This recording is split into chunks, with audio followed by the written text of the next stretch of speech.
Imagine you wake up tomorrow and you have everything. Not some things, everything. The most powerful army on earth answers to you. Every law in your country is whatever you decide it is. Every court, every resource, every life in an empire of 70 million people. Yours to command. You can do anything, buy anything, destroy anything, punish anyone, reward anyone. No one can stop you, no one can question you, no one even dares to disagree with you. Now here is the question that separates ordinary men from the rare ones. What kind of person do you become? History has given us the answer to this question many times, and the answer is almost always the same. Power corrupts. Men with everything become the worst versions of themselves. Almost always. There was one exception. One man in all of recorded history who held absolute power over the known world and used it to become better, quieter, more humble, more human. His name was Marcus Aurelius, and the secret he left behind is hidden in a book he never meant for anyone else to read. Marcus Aurelius was born in 121 AD in Rome. From a young age, it was clear he was different. While other wealthy Roman boys chased pleasure and status, Marcus spent his time reading, thinking, asking difficult questions about how to live well. At 17 years old, the Emperor Hadrian noticed him and arranged for him to be adopted by his successor, Antoninus Pius. Marcus did not choose to become emperor. He was chosen, and from that moment, for the next 4 decades, he spent every day preparing himself to be worthy of a responsibility he never asked for. He became emperor in 161 AD at the age of 40, and what followed was 19 years of almost unrelenting difficulty. 2 major wars on the borders of the empire. A plague, now called the Antonine Plague, that killed between 5 and 10 million people across Rome. Betrayal from a general he trusted completely. The death of multiple children. And through all of it, every single night, one he wrote. Not for historians, not for the public, not even for his family. He wrote for himself. Private notes, arguments with his own weakness, reminders of who he wanted to be when the pressure of empire made it easier to become someone else. That private journal is what we now call meditations, and it is the most honest document ever written by a powerful human being. Here is what makes meditations unlike any other book ever written by someone in power. Marcus Aurelius does not write about his victories. He does not list his achievements or explain why he was great. He does not talk about his enemies or celebrate his wins. He writes about his weaknesses, his impatience, his anger, the days he was not good enough, the times he judged others too quickly, the moments he forgot his values under pressure. The most powerful man in the world, Emperor of Rome, sitting alone at night and writing, "I was not good enough today. I need to do better tomorrow." He wrote to himself, "You have power over your mind, not outside events. Realize this, and you will find strength." He wrote, "The impediment to action advances action. What stands in the way becomes the way." He wrote, "Waste no more time arguing about what a good man should be. Be one." These were not motivational quotes for a calendar.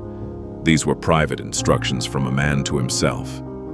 Because he knew that without constant reminding, even the best intentions collapse under the weight of power and comfort and ease. He was fighting the hardest battle any human being can fight, the battle against their own worst self. And he fought it every single day, alone, in writing, with brutal honesty.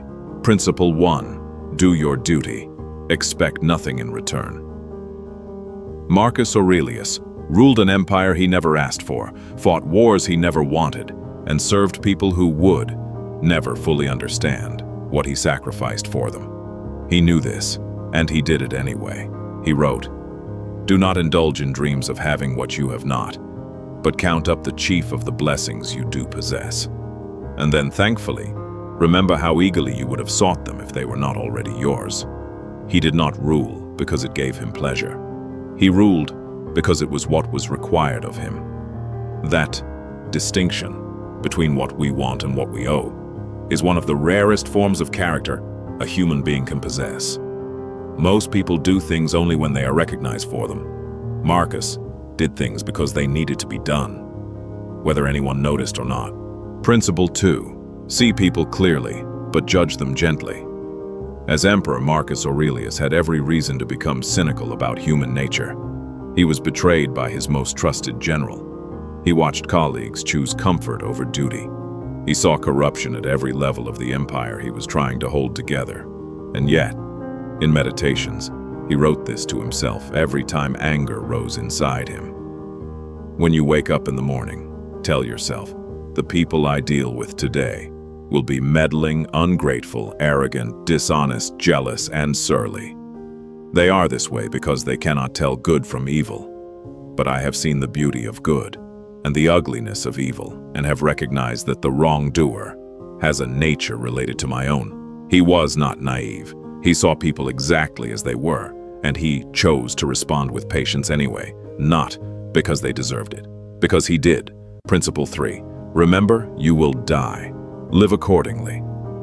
Marcus Aurelius returned to the theme of death more than almost any other topic in Meditations, not because he was afraid of it, because he used it. He wrote, "Think of yourself as dead. You have lived your life. Now take what is left and live it properly. And it is not death that a man should fear, but he should fear never beginning to live." Every morning he reminded himself that this day was not guaranteed, that the empire could fall, that his body would fail, that everything he built would one day be dust. And this reminder, instead of paralyzing him, freed him, because when you truly accept that you will die, you stop wasting time on things that do not matter, and you start being ruthlessly honest about what does. Principle 4. The present moment is all you own. Marcus Aurelius governed one of the most complex political systems in human history: wars, diplomacy, economics, plague, succession. Every decision had consequences that stretched years into the future. And yet, in his private writing, he returned again and again to one instruction for himself. Confine yourself to the present. 3 words from the most powerful man in the world. Not the past, which cannot be changed. Not the future, which cannot be controlled. Only now, this moment, this decision, this person in front of you, this breath. He wrote, "Never let the future disturb you. You will meet it if you have to, with the same weapons of reason which today arm you against the present." The man who ruled the world lived entirely in the moment he was in. That is not weakness. That is the most disciplined form of attention a human being can practice. You are not an emperor. You do not command armies or govern millions of people or carry the weight of an entire civilization on your shoulders. But you do rule something. You rule your home, your relationships, your work, your mind, the tiny empire of your own daily choices. What you say, how you respond, what you prioritize, who you become under pressure. And the same question that faced Marcus Aurelius faces you every single day. What kind of person do you become when you have power over something? When you are the one in the room who could be cruel and get away with it? When you are the one who could cut corners and no one would know? When you are tired and angry and the easiest thing is to be worse than you know you should be? Marcus Aurelius had every excuse to be corrupt, selfish, and cruel. He had absolute power and absolute permission, and every night he sat alone and held himself accountable to a standard that no one else required of him. That is not a historical lesson. That is a challenge for you. Right now, today, who are you when no one is watching? Who are you when you could get away with less? Who are you in the private moments when your character is the only thing in the room? Marcus Aurelius died in 180 AD. On a military campaign near the Danube River. He was 58 years old. He had spent almost 2 decades as the most powerful human being alive. And he died on a battlefield, still working, still serving, still refusing to go home and rest while the empire needed him. His last recorded words, according to the historian Cassius Dio, were spoken to the officer of the night watch who came to his tent.